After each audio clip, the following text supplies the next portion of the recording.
HPRC, HPRC নামটার সাথে হয়তো তোমরা সবাই পরিচিত। হলিস্টিক প্রোগ্রেস রিপোর্ট কার্ড, বিভিন্ন সময় বিভিন্ন সেশনে, ওয়াইটি সেশনে অনেকেই কমেন্ট করেছেন যে ম্যাম HPRC এই বিষয়টা যদি একটু বিশদে বলে দেন তাহলে আমাদের বুঝতে সুবিধা হয়। দেখো, HPRC বা হোলিস্টিক প্রোগ্রেস রিপোর্ট কার্ড, এটা পশ্চিমবঙ্গের প্রাথমিক শিক্ষা ব্যবস্থায় চালু হয়েছে। এবং এটা কি, এটা সম্পর্কে তুমি যখন ইন্টারভিউ দিতে যাচ্ছ তোমার সম্যক ধারণা থাকা উচিত, অবশ্যই উচিত, যে মূল্যায়নটা কিভাবে হচ্ছে। এবং অবশ্যই এই HPRC এই পুরো বিষয়টা যে মূল্যায়নের সাথে যুক্ত এটা তোমরা সবাই জানো, রাইট? এটা সম্পূর্ণভাবে মূল্যায়নের সাথে যুক্ত, রাইট?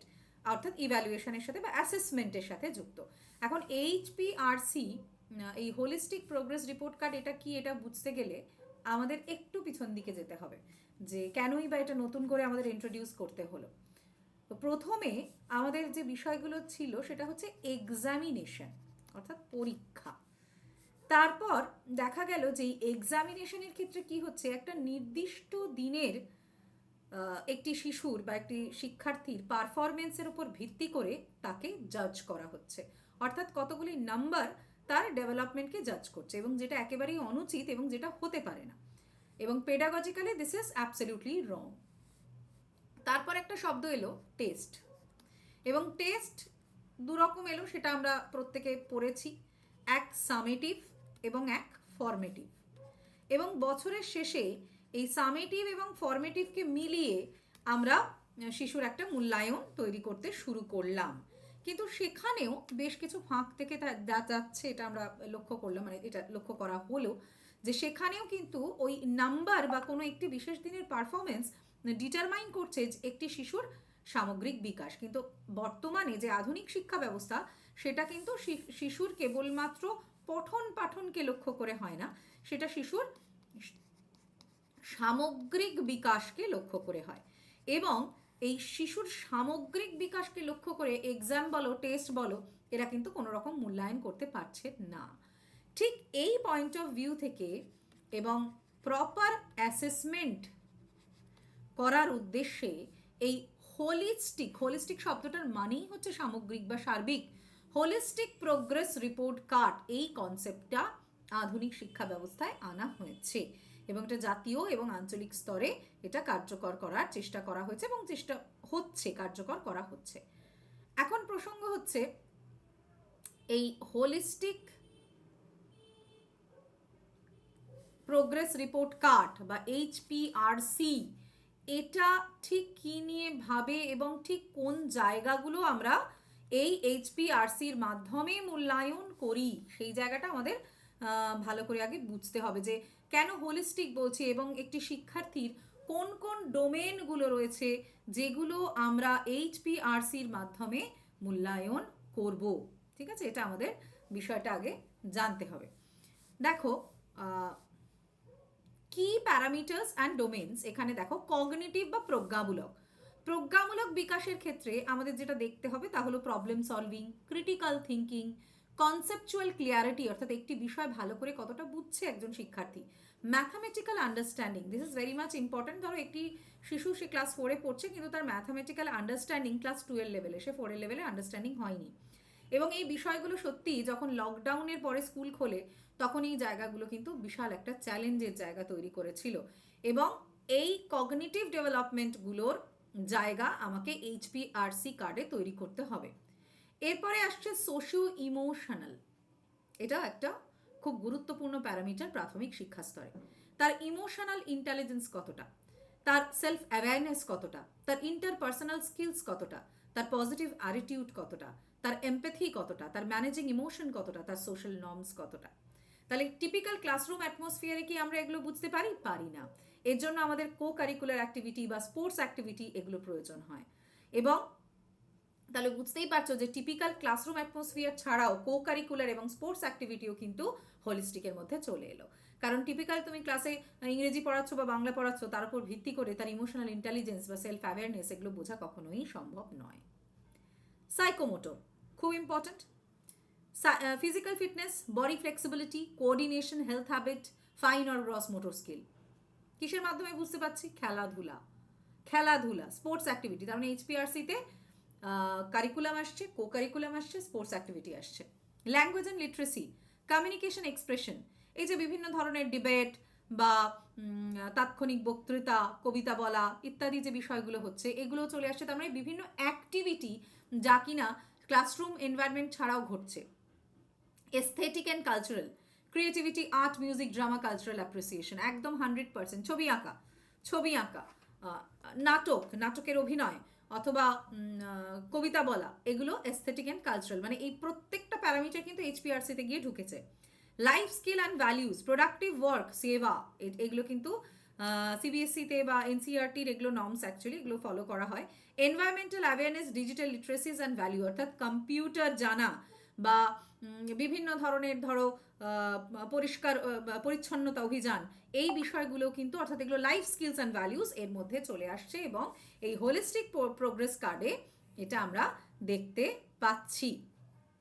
অর্থাৎ একটি শিশু, ক্লাস 2-এ পড়া একটি শিশুর বা একটি ক্লাস 3-এ পড়া শিশুর যদি হোলিস্টিক প্রোগ্রেস কার্ডটা আমার হাতে থাকে, তাহলে কিন্তু সে বাংলায় কত পেয়েছে, ইংরেজিতে কত পেয়েছে, অঙ্কে কত পেয়েছে, এটা শুধু আমার হাতে নেই, তার টোটাল ডেভেলপমেন্টের ছবিটা আমার সামনে আছে। ঠিক এই জায়গায় এইচপিআরসি ইজ ভেরি মাচ এফেক্টিভ, এবং এনইপি এবং আধুনিক পৃথিবীর যে কোনো আধুনিক শিক্ষা ব্যবস্থা এই ধরনের এইচপিআরসি মতো হোলিস্টিক প্রোগ্রেস রিপোর্ট কার্ডকে কিন্তু সমর্থন করছে। ঠিক আছে, আরও কিছু বিষয় রয়েছে বলি। সেটা হচ্ছে ক্লাস 1 থেকে ক্লাস 8, ক্লাস 1 থেকে ক্লাস 8, ক্লাস 8-এ গিয়ে একটি শিশু যখন সে পাস আউট করছে ক্লাস 8-এ, তার যে হোলিস্টিক রিপোর্ট কার্ডটা থাকবে, সেখানে ক্লাস 1 থেকে ক্লাস 8 পর্যন্ত তার যে এইচপিআরসি, সেই পুরোটার সমন্বয় হচ্ছে ওই ক্লাস 8-এ গিয়ে তার এইচপিআরসি। অর্থাৎ শিশুটির ক্লাস 2-তে পড়াকালীন তার কি ধরনের সমস্যা তৈরি হয়েছিল, তারপর ক্লাস 3-তে পড়াকালীন তার কি ধরনের সেটাকে ওভারকাম করতে পারলো কিনা, বা ক্লাস 5-এ পড়াকালীন তার কোনো ম্যাথামেটিক্যাল অ্যাপটিটিউড নিয়ে কোনো সমস্যা হয়েছে, সেটা সে কীভাবে ক্লাস 6 বা 7-এ অতিক্রম করেছে। এই পুরো একটি শিক্ষার্থীর সম্পূর্ণ বিকাশ তোমার হাতে থাকছে এইচপিআরসির মাধ্যমে। এই ব্যাপারটা আমাদের বুঝতে হবে। এটা সত্যি হোলিস্টিক, কারণ এটা শিক্ষার্থীর সম্পূর্ণ মূল্যায়নের, মানে প্রত্যেকটি বিকাশের মূল্যায়নের জায়গাটা তৈরি করছে। ঠিক আছে, যেটা বিদ্যালয়ের শিক্ষার পরিসরে করা সম্ভব, সেই মূল্যায়নটা এখানে সম্পূর্ণভাবে আমাদের হাতে থাকছে। ঠিক আছে, তো এইগুলো গেল এরিয়া বা ডোমেন। এবার অ্যাসেসমেন্টটা ঠিক কীভাবে করা হয় সেটা একটা তো জানা দরকার। অ্যাসেসমেন্ট কম্পোনেন্টসগুলো কী কী থাকে? Competency based, assessing skills demonstration, not just rote memorisation. এই কম্পিটেন্সি বেসড এডুকেশন, এই কথাটা ভীষণ আমরা শুনি। এই যে বোধ পরীক্ষণ ব্যাপারটা কিন্তু কম্পিটেন্সি বেসড, বা কেস স্টাডি, এই ব্যাপারগুলো কিন্তু কম্পিটেন্সি বেসড। এখানে শিশুকে নিজেকে ভেবে, এখানে কোনো রট লার্নিংয়ের ব্যাপারই নেই। এবং বর্তমানে আধুনিক শিক্ষা ব্যবস্থায় এই রট লার্নিংটাকে একদম দূরে সরিয়ে রাখা হচ্ছে। আমরা ব্যাকরণটাও সংজ্ঞা মুখস্থ করে পড়াই না, তাই তো? উদাহরণ থেকে সংজ্ঞায় ছাত্রছাত্রীরা নিজেরা যাবে, এটাই কনসেপ্ট। তো এই যে বোধ পরীক্ষণের জায়গাটা, এগুলো কিন্তু এই কম্পিটেন্সি বেসড এডুকেশনের মধ্যে পড়ছে। মাল্টি ডাইমেনশনাল কীভাবে আমরা করতে পারি না, প্রজেক্ট, পোর্টফোলিও খুব গুরুত্বপূর্ণ, observation, group work, role play, quiz, এই সবগুলোর মাধ্যমে আমরা মাল্টি ডাইমেনশনাল অ্যাসেসমেন্টগুলো করতে পারি।